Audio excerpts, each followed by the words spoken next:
Welcome to New Start at Home. I'm your host today, Dr. David DeRose, and with me, registered dietitian Hildelisa Flickinger. Hildelisa, it's great to have you with us today. Thank you. Glad to be here. Hildelisa, people today, as we've talked about in past broadcasts, really have concerns, many of them, with putting on weight. Is this really as big a problem as many people think it is? Definitely. We have an obesity crisis in our country today. And in light of that, there's no shortage of diets, is there? No, there's not. And what we're really trying to do today is look at something really practical that someone could do just in a few minutes. If they can catch an idea of this so-called volumetrics concept, we believe it can make a big difference. What is this talk about volumetrics? Well, that is from a study from Penn State University, and it taps into a concept that I believe the New Start program here at Weimar Center for Health and Education have known for years, and that is that if you eat foods that are less in energy density, you'll lose weight.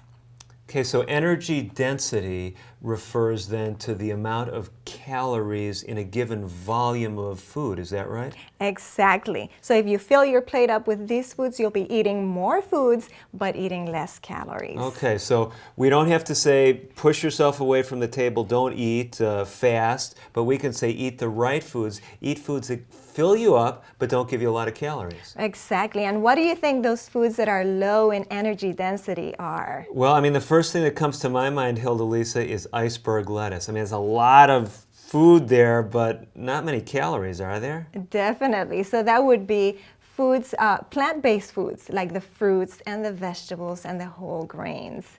So if you eat these foods, you can eat more food and less calories.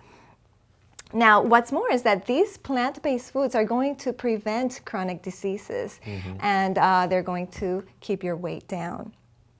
Now, Hildelisa, you know, one of the questions is we're talking about really getting these foods that have fewer calories in them, but couldn't someone just say, well, can I eat less of the foods with more calories? They say, I like my hamburgers and milkshakes and French fries. well, the principle is that foods that are high in water content and fiber content, those are the things that are going to fill you up so you eat less. For example, fruits, they are 80 to 95% water, fruits and vegetables. And hot grains are 85% water, and soups, they can be up to 95% water. Wow. So they fill you up, but they don't give you a lot of calories. Right. Now, do you suppose that if you just drink a big glass of water with your hamburger, would that work?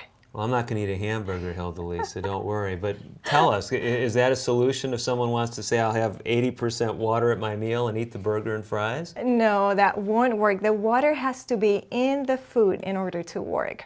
And why is that? Well, because that's how you're going to fill up.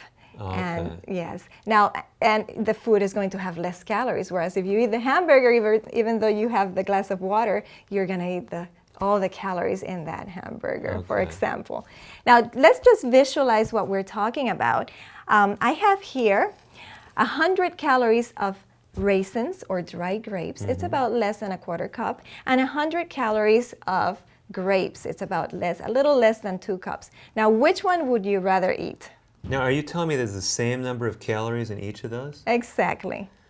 Well, if I'm wanting to fill up with less calories, I'm going to choose the grapes. Definitely. That is going to fill you up and give you the same amount of calories, but it's so easy to eat this amount of raisins, whereas the grapes will definitely fill you up. So we're not saying the raisins are not a healthy snack, but they are a problem when it comes to giving you lots of calories in a small amount of volume. When you're trying to watch your weight, yes.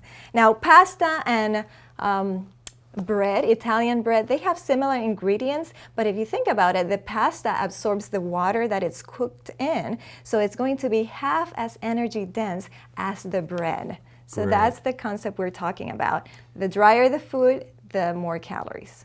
Hildelisa, I mean, this is great information. Hopefully you've learned some things today that can make a difference as far as helping you trim a few of those additional pounds you're trying to get rid of.